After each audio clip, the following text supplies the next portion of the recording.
แม่น้ำสงครามพี่น้องเลยหลายคลิปแล้วไปใส่บ่ได้ช่วงนี้ลุงเลยหย่องมาใกล้ๆนี่แหละ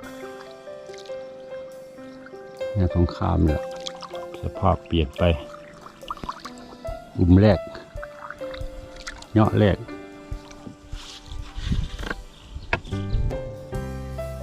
เอา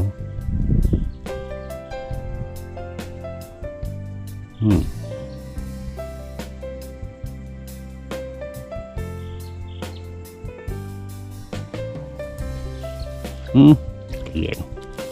อุ้มแรกพี่น้องไง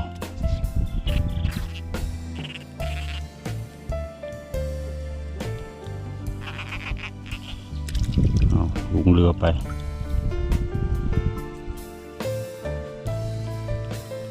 ยืมนักกูเมื่อวาน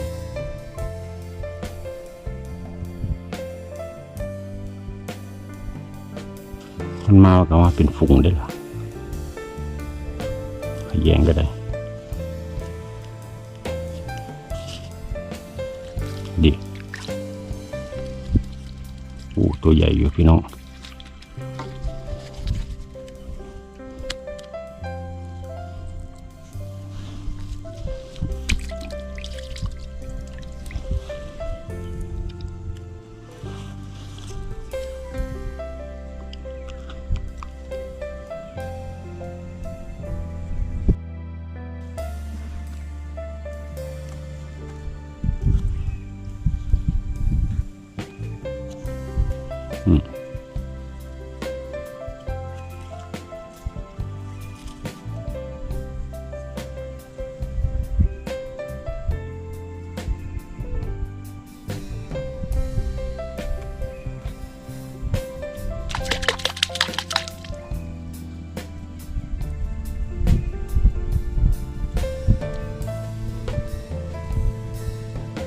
ลุ่มคักมัน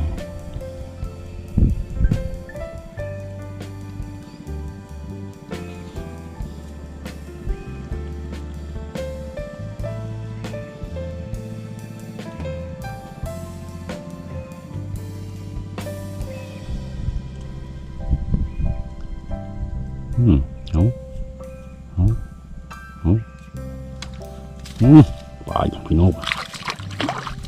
โอ้เขาป่าซ้ำปากกาโอ้กาใหญ่หุ่นใหญ่พี่น้อง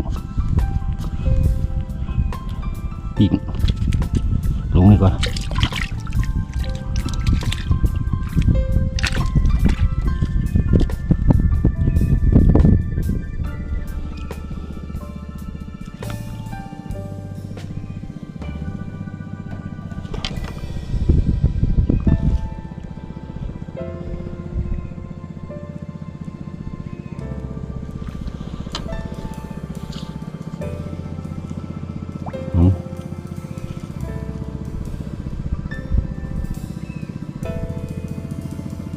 ธรรมดามันมาเป็นฝูงนะ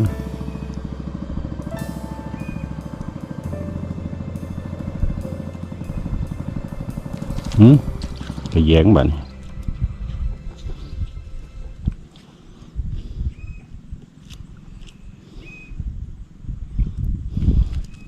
โอ้ลงเรือไป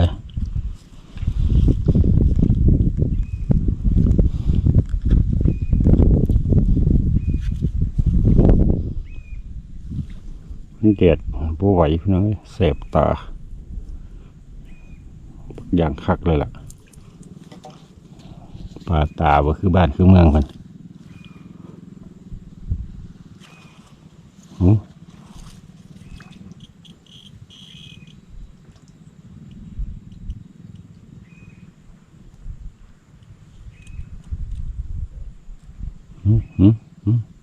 อันจะเกิน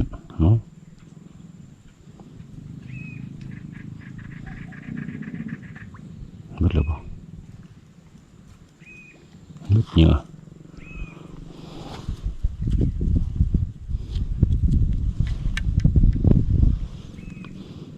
ผือบ่ได้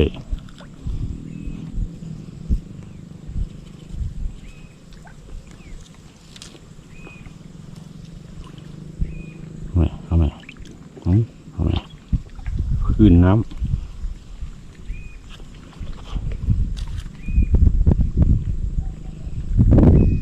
ำโยกเอาลงไป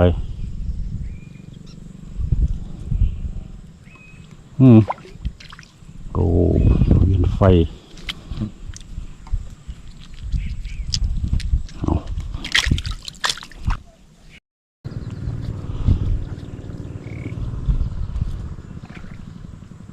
เอาแม่เอาแม่ลงไปปลายังโอ้กาโอ้กินเด็กพี่น้องปลากาโอ้กินตึกขนาดปลากาตัวนี้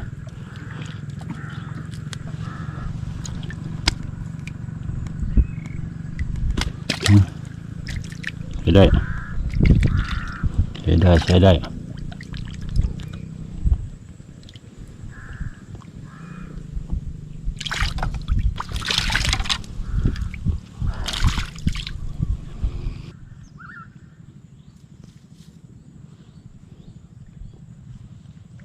ไปรีบเข้าไปพุ่นละ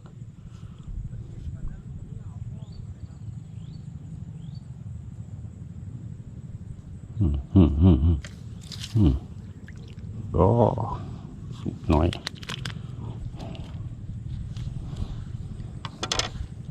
กินเลิกกันเพิ่น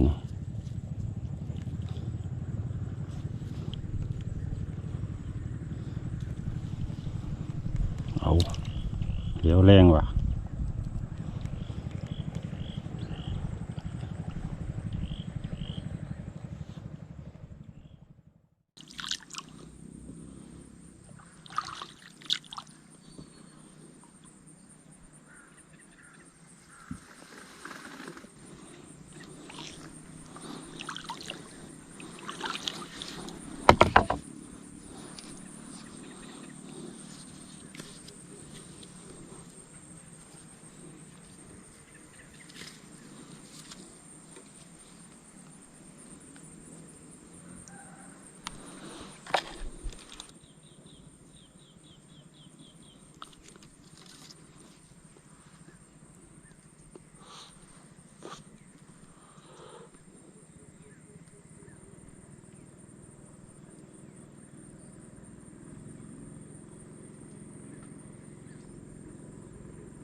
กาใหญ่พี่น้องเลย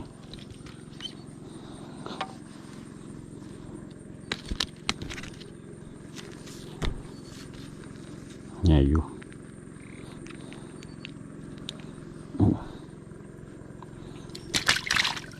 เอาไว้ก่อน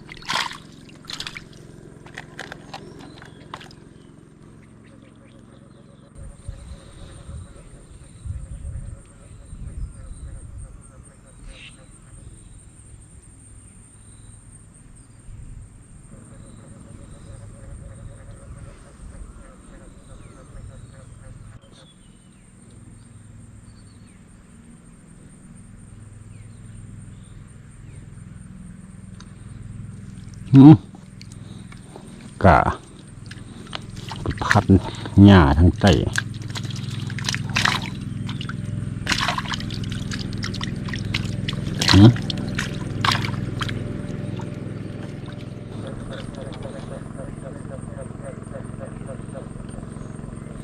กบห้องขอฝนแล้วเนาะ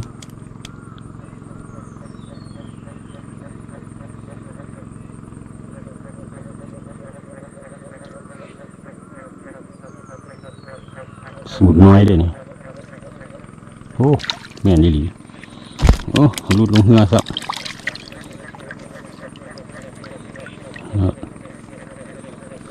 ยันจะเพิ่นเต้นอะไรด้วย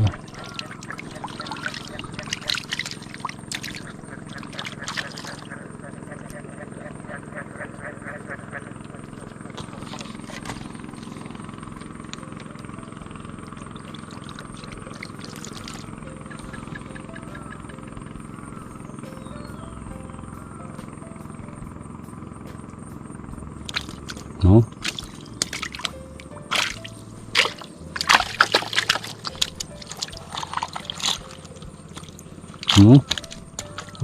ของน้อยไปหยุดทุ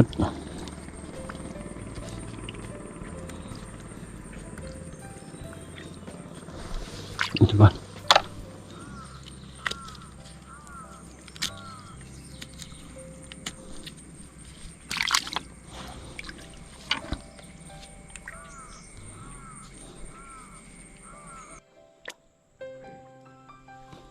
เอาก่อนเอา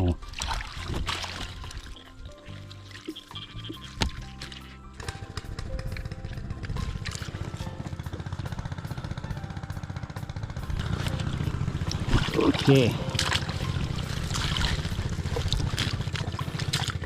10นี่แหละพี่น้องไปเฮากลับ